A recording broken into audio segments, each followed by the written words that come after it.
चलिए बच्चों, तो आज अपन स्टार्ट करने वाले बच्चों सेकेंड चैप्टर। अब सेकेंड चैप्टर आज से शुरुआत करने वाले बच्चों, सेकेंड चैप्टर बहुत इंपॉर्टेंट चैप्टर है एग्जाम के पॉइंट ऑफ व्यू से देखा जाए। और बच्चों मेक श्योर दैट याद रखना, मैंने यहाँ पे वेटेज भी दिया है कि कौन सा चैप्टर कैसे प्रिपेयर करना है और कितने मार्क्स के लिए चैप्टर है। तो अगर मैं बात करूँ, आपका जो बेसिकली जो चैप्टर है, जो सिलेबस है, वो आपको पता ही होगा 100 मार्क का सिलेबस होगा, जिसमें 30 मार्क्स के एमसीक्यू होंगे एंड 70 मार्क्स का डिस्क्रिप्टिव पैटर्न होगा। तो आपको 30 मार्क के तो एमसीक्यू होंगे, वो भी केस लॉस बेसिस पे होंगे, तो वो आपको आ जाएगा, प्लस 70 मार्क्स का आपका डिस्क्रिप्टिव पेपर होगा। तो ऐसा आपका 100 मार्क का पेपर है। तो इसमें ना 3 घंटे का आपको टाइम मिलेगा एग्जाम में, तो 3 घंटे is sufficient to write the answers. और आपके टोटल चैप्टर्स की अगर मैं बात करूँ तो टोटल 15 चैप्टर जो आपको स्क्रीन में नजर आ रहे, जिसमें 2 पार्ट्स में डिवाइड किया, पार्ट 1 पार्ट 2। पार्ट 1 की अगर मैं बात करूँ तो इसमें company law and limited liability law की बात की है, एंड सेकेंड पार्ट में अदर लॉज की बात की है। तो जो अदर लॉज है बेसिकली पार्ट 2 जो आपको दिखाई देगा, इसमें सिर्फ 3 चैप्टर जो 30 मार्क के लिए, मतलब एक चैप्टर 10 मार्क के लिए। अगर मैं फर्स्ट पार्ट की बात करूं तो ये आपको 70 मार्क्स की है। तो अपन जनरली अभी क्या करेंगे, सेकेंड चैप्टर से स्टार्ट कर देंगे। फर्स्ट चैप्टर अपना डेफिनेशन है, क्योंकि डेफिनेशन अपने धीरे धीरे बाकी चैप्टर्स में कवर हो जाएंगे, तो वैसे फिर अपन फर्स्ट चैप्टर पे आ जाएंगे जो डेफिनेशंस बच गए। तो ऐसा स्मार्ट स्टडी करने का, बहुत सारे बच्चे क्या करते हैं, नहीं मैं फर्स्ट चैप्टर से स्टार्ट करूंगा, मैं फर्स्ट पेज पूरा पढ़ूंगा मॉड्यूल का एंड तक। तो इसमें क्या होता है बच्चों, स्टार्टिंग में तो बच्चे कंसिस्टेंसी रखते हैं, बट जैसे जैसे टाइम आगे निकल जाता है तो बच्चों को लगता है बहुत कम टाइम बचा, अब मुझसे नहीं होगा, ये मॉड्यूल में नहीं पढ़ पाऊंगा, मुझे नोट्स चाहिए। फिर बच्चे बाद में नोट्स या चार्ट बुक में शिफ्ट हो जाते हैं, फिर फायदा क्या, जो स्टार्टिंग का मेहनत है वो वेस्ट हो जाता है। तो इसलिए सही पढ़ाई करना, सही डायरेक्शन में जाना, वो भी इंपॉर्टेंट है। तो चलिए आज अपन स्टार्ट करेंगे बच्चों, चैप्टर नंबर 2 से शुरुआत करेंगे। अब chapter number 2 third and chapter number अगर 4 की बात करूं तो आपको ये टोटल 20 to 30% वेटेज के लिए चैप्टर है फर्स्ट पार्ट, जिसमें 4 चैप्टर्स आते हैं। तो उसमें से अपन सेकंड चैप्टर स्टार्ट करने वाले हैं, that is incorporation of company. बच्चों देखिए, अगर आपको एकदम इजी लैंग्वेज में बताऊंगा, जितना आप इजी लैंग्वेज समझोगे उतना आपके लिए अच्छा। अगर आपको अच्छा लगे, इजी लैंग्वेज समझा, तो फिर आप ज्वाइन कीजिए क्लासेस में। यही कहता हूँ कि मैं कहता हूँ इसकी वजह से मत ज्वाइन करना, या मैं कोई प्रमोशन नहीं कर रहा हूँ, या मैं नहीं कहता हूँ कि आपने लेना ही चाहिए। अगर आपको इजी लैंग्वेज में समझता है और मेरे चार्ट बुक आपको अच्छे से समझ जाता है, जिसमें डायग्राम सब कुछ है, तो आप क्लास लगाइए। अदरवाइज कोई जरूरत नहीं है, आप किसी और के पास भी जा सकते हो, और मैं गारंटी देता हूँ पास की, अगर आपने जो मैंने बोला है वो अगर आपने फॉलो किया तो। ठीक है, चलिए। और दूसरी चीज, जो मैं इंपॉर्टेंट क्वेश्चन देता हूँ उसमें से बहुत सारे क्वेश्चन एग्जाम में आते हैं, क्योंकि PYQ MT में वैसे बहुत सारे क्वेश्चन रिपीट होते हैं। तो चलिए आज बात करेंगे सबसे पहले फर्स्ट बच्चों प्रमोटर की बात करेंगे। अब बच्चों एग्जाम में कहीं ना कहीं ऐसे क्वेश्चन आते हैं, अब एग्जाम में कहीं ना कहीं केस लॉस भी आती है 5 मार्क की, कहीं कहीं शॉर्ट क्वेश्चन भी आते हैं एग्जाम में।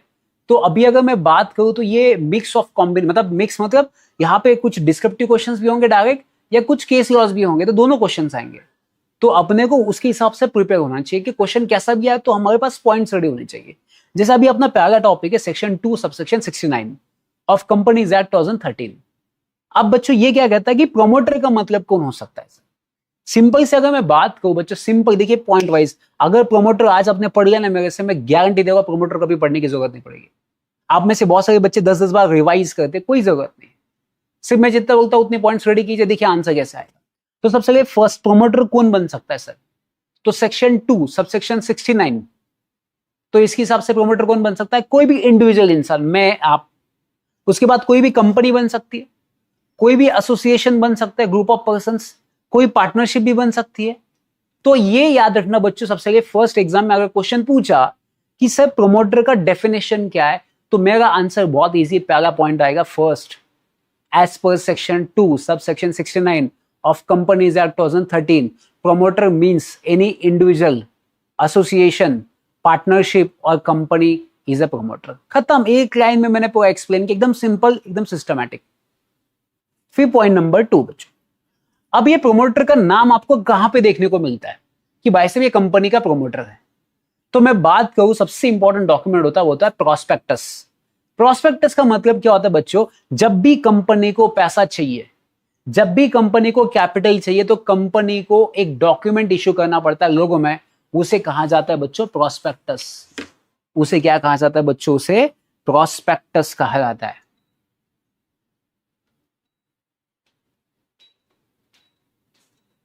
ठीक है, तो सिंपल, मैंने एकदम सिंपल लैंग्वेज में बोला कि जिसका नाम प्रोस्पेक्टस में शो होता है। प्रोस्पेक्टस मतलब डॉक्यूमेंट जिसमें आप कैपिटल इनवाइट करते हो लोगों से, शेयर्स इश्यू करते हो, उसे प्रोस्पेक्टस कहा जाता है। Is a detail document of the shares, जो शेयर्स इशू करना चाहते हो। तो पहला प्रोस्पेक्टस में आपका नाम मिलेगा। सेकेंड, एनुअल रिटर्न, जो 1 साल का रिटर्न होता है ना कंपनी का, कि डायरेक्टर्स कौन कौन है आपकी कंपनी में, प्रमोटर कौन है, कंपनी सेक्रेटरी कौन है, और उसके साथ साथ जो डिटेल होगा प्रॉफिट एंड लॉस कितना है, बैलेंस शीट क्या है। तो 1 साल का जो एनुअल रिटर्न फाइल करना पड़ता है उसमें भी प्रमोटर का नाम होता है। तो वो प्रमोटर है भाई साहब। या तो ऐसा प्रमोटर जो बोर्ड ऑफ डायरेक्टर्स को कंट्रोल करे, जो बोर्ड ऑफ डायरेक्टर्स को एडवाइस करे, बोर्ड ऑफ डायरेक्टर्स जिसके बेसिस पे काम करे, डायरेक्शन के बेसिस पे, उसे अपन कहा जाएगा प्रमोटर। तो मुझे एक चीज बताइए सर, मैंने अभी 4 पॉइंट रेडी कर दिए, 5 मार्क का क्वेश्चन आता है, मेरे आज 4 पॉइंट रेडी हो गए। फर्स्ट सेशन में आप देखिए मैं आपके 5 मार्क कंफर्म करके दे रहा हूं। आप लगा तो किसी भी बच्चों को पूछना जिसने दूसरी जगह पे क्लास लगाए, उसको ये पॉइंट्स पूछना, ये जो पॉइंट्स मैंने बोले ना उसको पूछना, बता प्रमोटर क्या, तो वो ऐसे बोले प्रमोटर मतलब अपने पास पॉइंट रेडी है। As per section 2 subsection 69 of companies act 2013, promoter means any individual, association, partnership, company। खत्म first point. Second, promoter means जिसका नाम कहां पे होगा, प्रोस्पेक्टस एनुअल रिटर्न में होता है। तीसरा बच्चों सबसे important, promoter board of directors को कंट्रोल भी करता है, डायरेक्शन भी देता है, इंस्ट्रक्शन भी प्रोवाइड करता है।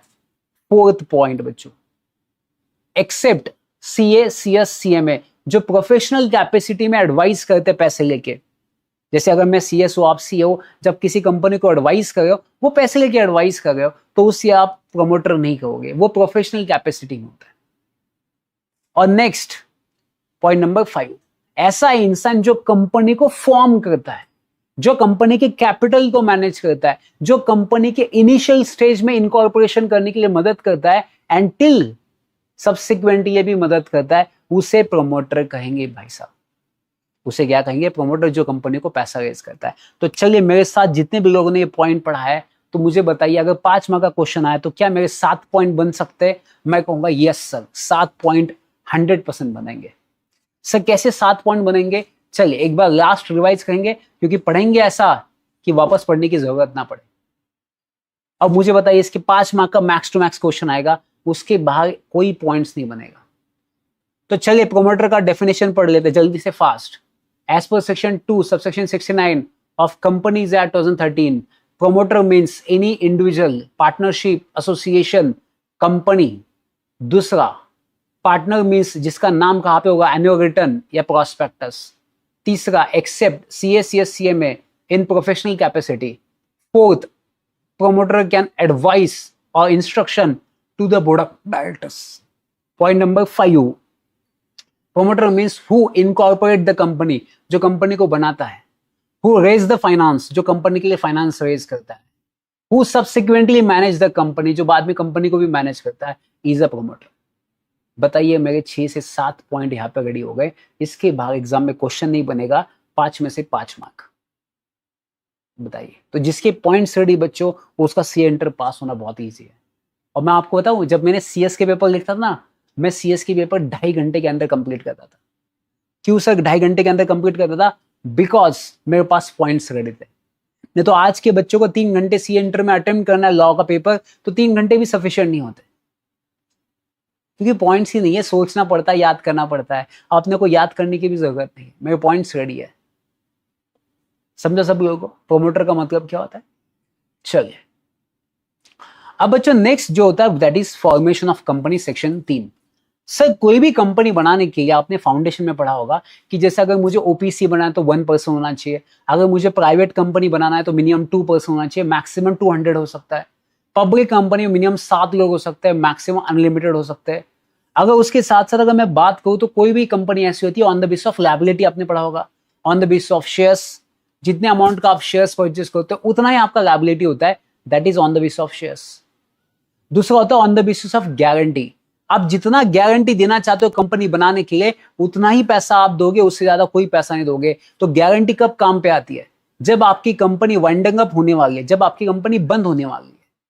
तो जब आपकी कंपनी बंद होने वाली है तो उस केस में वाइंडिंग अप के प्रोसेस में आपको कंपनी को पैसा देना पड़ेगा जितना आपने गारंटी दिया है, तो उसे कहेंगे on the basis of guarantee.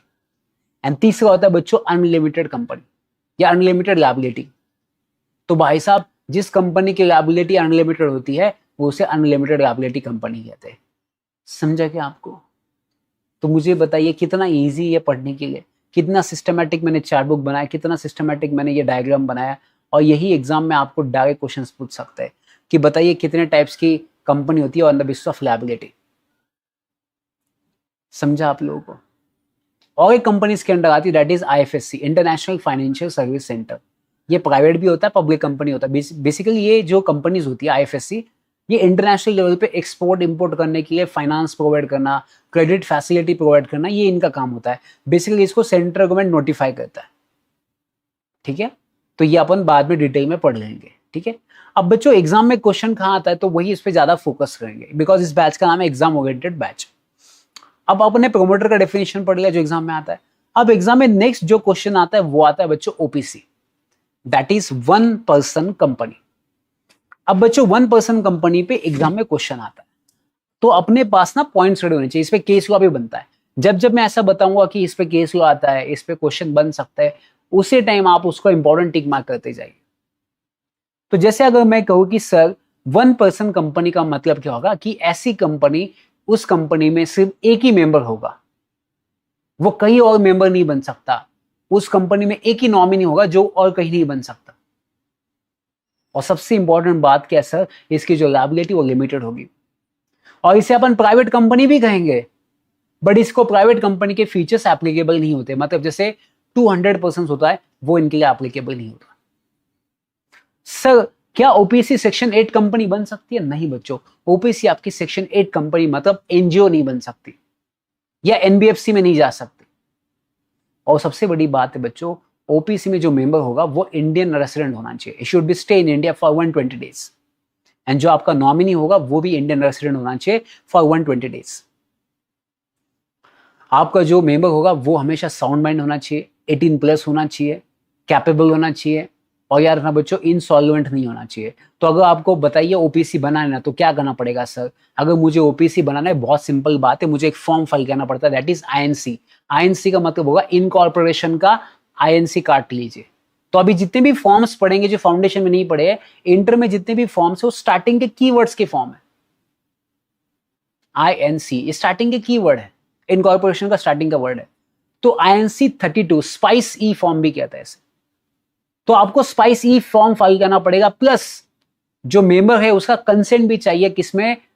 INC 4 में चाहिए। तो आपको 2 डॉक्यूमेंट फाइल करना है। अगर आप इन ओपीसी बनाना चाहते हो तो आपको 2 फॉर्म फाइल करने पड़ेंगे। पहला आईएनसी 32 जिसे स्पाइस ई फॉर्म भी कहते हैं, प्लस आईएनसी 4 आपको फाइल करना पड़ेगा। 2 कंसेंट के लिए होगा कि मैं मेंबर बनना चाहता हूं। आप ध्यान से सुनना बच्चों, अगर आपका जो मेंबर है, जो नॉमिनी है, वो एक ही कंपनी में बन सकता है। अगर वो एक से ज्यादा 2 कंपनी में बन जाता है तो विद इन 6 मंथ के अंदर उसको एक जगह से रिजाइन करना पड़ेगा। If your member, if nominee is more than 1 company, अगर आपका मेंबर, आपका नॉमिनी एक से ज्यादा 2 कंपनी में होता है तो उसको 180 डेज के अंदर एक जगह से रिजाइन करना पड़ेगा बच्चों, क्योंकि एट टाइम वो एक ही जगह पे हो सकता है। Simple as that. सर अगर फॉर एग्जाम्पल नॉमिनी को विड्रॉ करना है कंसेंट, उसे नॉमिनी नहीं बनना है, तो आप विड्रॉ कर सकते हैं, कोई इश्यू नहीं है। तो उस जैसे ही उसने विड्रॉ कर दिया तो मेंबर्स को नए नॉमिनी को रिप्रेजेंट करना पड़ेगा, नए नॉमिनी को नॉमिनेट करना पड़ेगा 15 दिन के अंदर। तो उसका भी कंसेंट लेना पड़ेगा भाई साहब आईएनसी 4 में। आईएनसी 4 कंसेंट के लिए होगा, नया नॉमिनी अपॉइंट करना है, आईएनसी 4 में उसका कंसेंट लीजिए। बट अगर आप नॉमिनी को चेंज करें तो इसका मतलब ये नहीं कि आप एमओए को चेंज करोगे, बिकॉज एमओए में नॉमिनी का नाम नहीं है।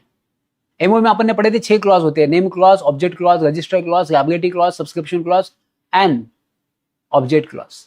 इसमें कोई नॉमिनी क्लॉज नहीं होता है, तो कहीं ना कहीं ये एमओए का अल्टरेशन नहीं होता है। समझा आपको? तो अगर फॉर एग्जाम्पल किसी मेंबर्स की डेथ हो जाती है, मेंबर्स मर गया, जो नॉमिनी था वो मेंबर बन जाएगा, तो अगेन जो नया मेंबर बना है उसने 15 दिन के अंदर नए नॉमिनी को अपॉइंट करना, कि शायद वो कभी भी मर सकता है उसके बाद में। तो 15 दिन के आपका क्या करना पड़ेगा, नया नॉमिनी रिप्रेजेंट करना पड़ेगा, और उसका भी कंसेंट आईएनसी 4 में आपको देना पड़ेगा। तो चलिए मैं एक बार आपको बहुत सिंपल और बहुत सिस्टमैटिक पॉइंट्स को रिवाइज करता हूँ। एग्जाम में क्वेश्चन बने, मेरे पास 8-10 पॉइंट रेडी है। तो कैसे पढ़ना है सर ओपीसी को? देखिए अगर मुझे ओपीसी को पढ़ना है तो बहुत सिंपल चीज बताओ। तो सबसे पहले फर्स्ट, ओपीसी में मिनिमम 1% होता है, मैक्सिमम उसमें कोई आपको पता है मैक्सिमम एक ही होता है, उसमें प्राइवेट कंपनी के फीचर्स एप्लीकेबल नहीं होते, भले वो प्राइवेट कंपनी है। दूसरा, जो आपका नॉमिनी होगा एंड जो आपका मेंबर होगा वो इंडिया में 120 डेज होना चाहिए, वो साउंड माइंड होना चाहिए, वो 18 साल का होना चाहिए, वो सॉल्वेंट होना चाहिए। पॉइंट नंबर 3, अगर आपको वो ओपीसी बनाना है बच्चों, तो ओपीसी बनाने के लिए आपको INC 32 जिसे स्पाइस ई फॉर्म भी कहते हैं, उसके साथ साथ उसका कंसेंट किस में जाएगा, INC 4 में जाएगा। पॉइंट नंबर 5, पॉइंट नंबर 5 में लिख सकते हो आप कि जिसको आप मेंबर अपॉइंट करना चाहते हो उसका कंसेंट भी जाने वाला INC 4 में। बट सर अगर आप ये कह सकते हो कि अगर कोई मेंबर है, कोई नॉमिनी जो एक कंपनी में से ज्यादा दूसरे कंपनी में भी है, मतलब एट द सेम टाइम वो दो कंपनी में नॉमिनी भी है मेंबर भी है, तो ऐसे केसेस में आपको विद इन 180 डेज के अंदर रिजाइन करना पड़ेगा कहीं एक से। एंड अगर याद रखना बच्चों, किसी नॉमिनी को अपना कंसेंट विड्रॉ करना वो कर सकता है, उसके बाद उस कंपनी के मेंबर को कितने दिन के अंदर, उस मेंबर को 30 दिन के अंदर नए नॉमिनी को अपॉइंट करना। सर अगर आपके मेंबर की डेथ हो जाती है तो आपका नॉमिनी मेंबर बन जाएगा, तो उस मेंबर को, नए नॉमिनी को 15 दिन के अंदर नॉमिनेट करना पड़ेगा, और अगेन उसको INC 4 में कंसेंट लेना पड़ेगा। समझा आपको? चलिए तो 30 दिन के अंदर आपको INC 4 फाइल करना पड़ेगा ROC के साथ विद कंसेंट। सर ओपीसी को बेनिफिट क्या है? ओपीसी को बेनिफिट ये कि वो कैश फ्लो स्टेटमेंट नहीं फाइल कर सकती, छोटी कंपनी है तो कैश फ्लो स्टेटमेंट फाइल करने की जरूरत नहीं है। एनुअल रिटर्न एक डायरेक्टर ने साइन किया तो भी चलता है, कोई इशू नहीं है, क्योंकि बाकी जगह पे 2 डायरेक्टर चलते हैं, तो ओपीसी के एक डायरेक्टर साइन किया तो भी चलता है। देन नो ईजीएम करने की जरूरत नहीं है, ईजीएम की फैसिलिटी या ईजीएम करना चाहिए वो भी उनको एप्लीकेबल नहीं है। बोर्ड मीटिंग 6 महीने में एक बार किया तो भी चलता है, साल में 2 बोर्ड मीटिंग किया तो भी चलता है, बाकी लोगों को 4 है, इनको 50% कम किया है। देन फाइनेंशियल स्टेटमेंट के लिए 6 मंथ का टाइम है, बाकी लोगों के लिए 60 डेज का है। तो जैसे ही फाइनेंशियल ईयर खत्म हुआ तो इनको रिटर्न फाइल करना है 6 महीने के अंदर, बाकी कंपनीज के लिए 60 दिन का टाइम है, तो इनको ये कुछ बेनिफिट दिया गया। तो मुझे बताइए अगर ओपीसी का कहीं पे भी कुछ भी क्वेश्चन आया तो क्या आप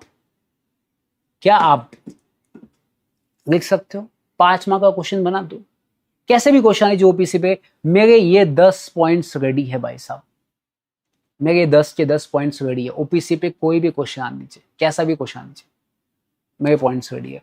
तो बच्चों क्या करना है, आपको चेक करना है कि अक्षय सर कैसे पढ़ाते हैं, क्या मैं प्रीवियस ईयर के क्वेश्चन सॉल्व कर पाता हूँ क्या। तो आप देखिए आपके सामने ना बहुत सारे क्वेश्चन पेपर है, तो आप कोई भी क्वेश्चन पेपर उठा के देख सकते हो। अगर आप मेरे को आपके ऊपर भरोसा नहीं, अगर क्लास लगाना है तो आप कोई भी दीजिए कि जो अपने क्लास में पढ़ा कि प्रोमोटर क्या होता है सर, ओपीसी क्या होता है। अगर आपको इसके ऊपर डाउट आता है तो ये जनवरी 2026 का पेपर है, इसमें मैं आपको एक क्वेश्चन पेपर दिखाता हूँ। क्वेश्चन आप जो बोलोगे मैं क्वेश्चन पेपर ओपन कर सकता हूँ, ऐसा नहीं कि मैंने क्वेश्चन पेपर ऑलरेडी डिसाइडेड किया है, मैं आपके सामने चेक कर रहा हूँ कि कहीं कोई पे क्वेश्चन है क्या, ताकि ऐसा नहीं होना चाहिए कि मैंने पहले ही डिसाइड किया था। अपन देखेंगे कहीं पे अगर ओपीसी का क्वेश्चन आया तो अपन सॉल्व करेंगे।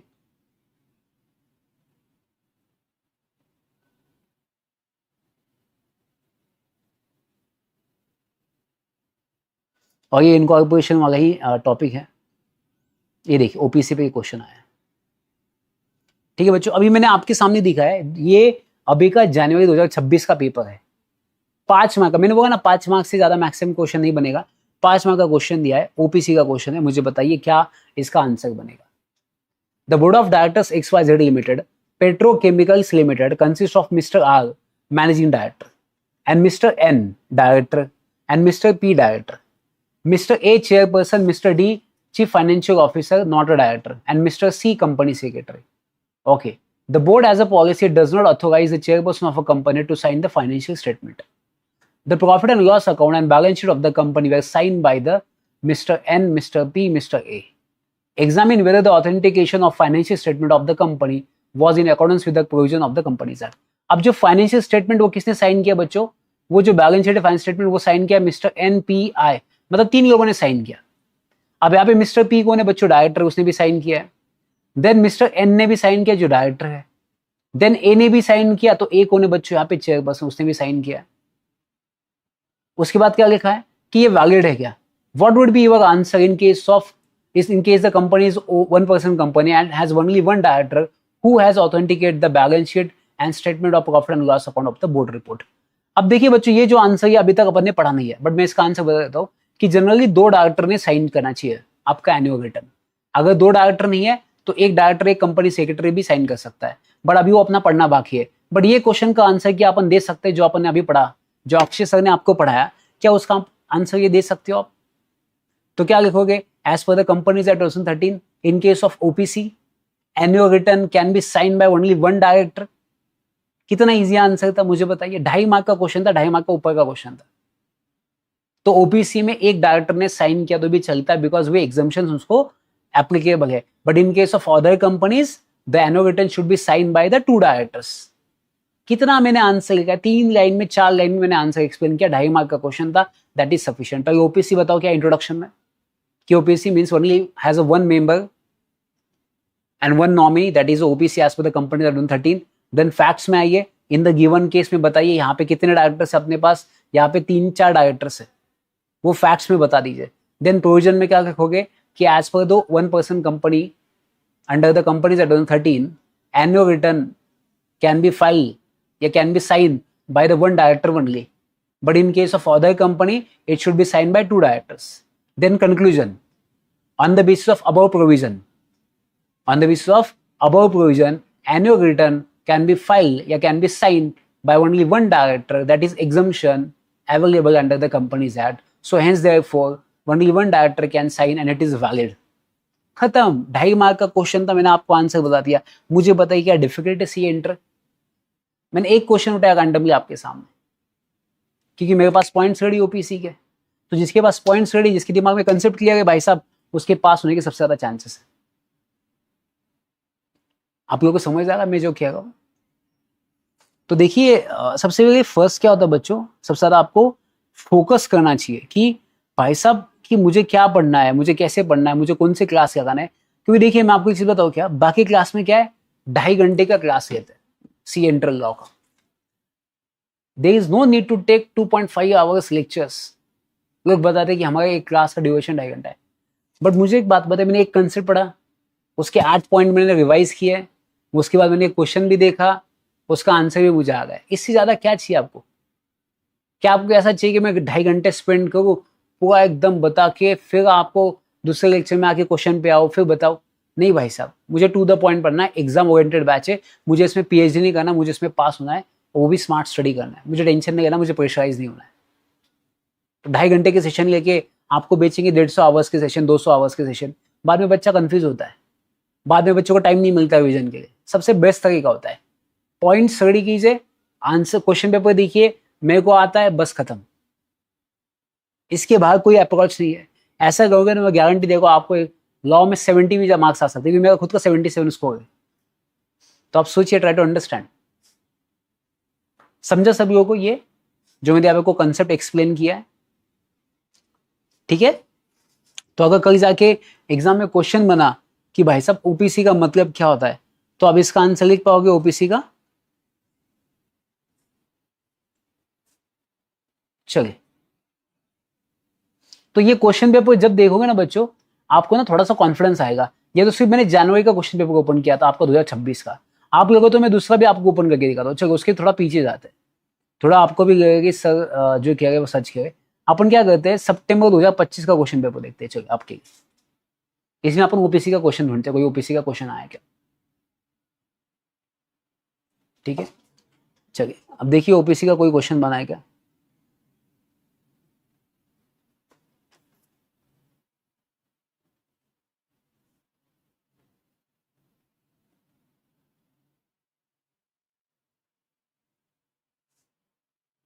और क्या होगा बच्चों, जब तक अपन क्वेश्चन ही देखें ना डिफरेंट डिफरेंट, तो अपने को ना थोड़ा सा कॉन्फिडेंस नहीं आएगा।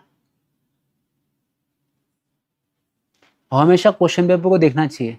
जितना आप क्वेश्चन पेपर को देखने की आदत डालोगे ना, आपको क्वेश्चन पेपर देखना बहुत ईजी हो जाएगा, कभी टेंशन ही नहीं आएगा आपको।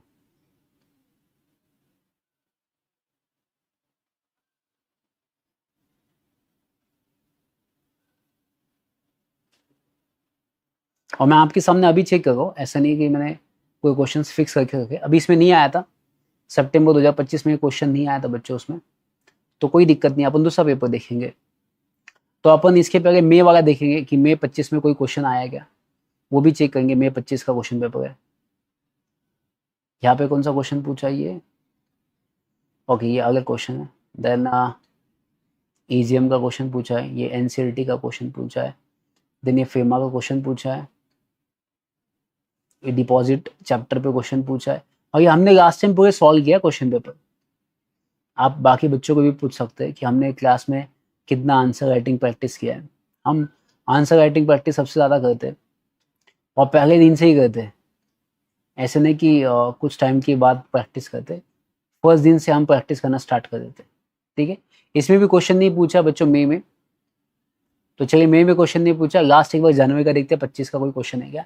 अगर नहीं आया देन फिर अपन आगे चले जाएंगे नेक्स्ट टॉपिक को, बट एक बार जस्ट चेक किया जाएगा, क्योंकि ऐसा कोई क्वेश्चन है जो ओपीसी में अपन नहीं सॉल्व कर पाए और सर ने इतने पॉइंट्स रेडी करा दिए कि मुझे एग्जाम में ऐसा कोई डिफिकल्ट क्वेश्चन है जिसका आप आंसर नहीं दे रहे हो।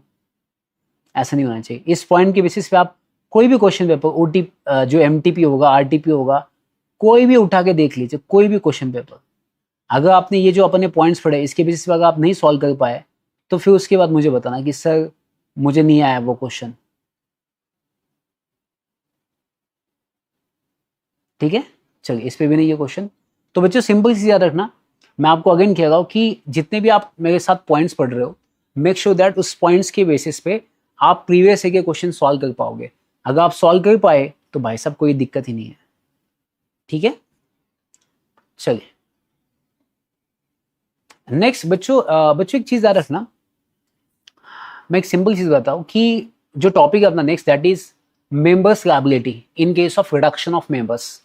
बच्चे ये क्या कहता है कि जैसे फॉर एग्जांपल प्राइवेट कंपनी है, अगर प्राइवेट कंपनी में मिनिमम 2 लोग चाहिए, मैक्सिमम 200 चाहिए, पब्लिक कंपनी मिनिमम 7 लोग चाहिए, मैक्सिमम अनलिमिटेड चाहिए, तो सर कहीं ना कहीं ये जो नंबर है 2 और 7 मिनिमम, ये अगर कहीं ना कहीं अगर कम हो जाएगा, जैसे 2 का 1 हो जाएगा, 7 के 6 हो जाएंगे, तो सर इस केस में क्या होगा?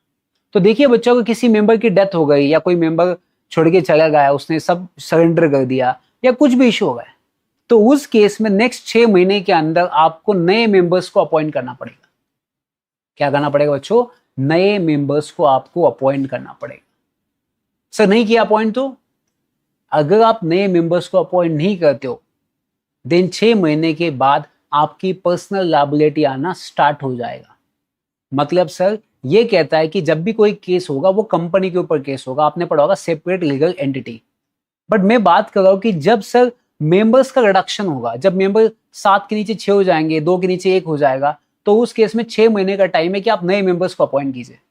If you are not appointing any further member, so in this case 6 महीने के बाद, 6 महीने के बाद, वो 6 महीने के लिए नहीं, 6 महीने के बाद जितने भी मेंबर्स होंगे, चाहे वो 6, 5, 4, 3 या 2 में 1 होगा, तो उस केस में उनको पर्सनल लायबिलिटी पे करना पड़ेगा।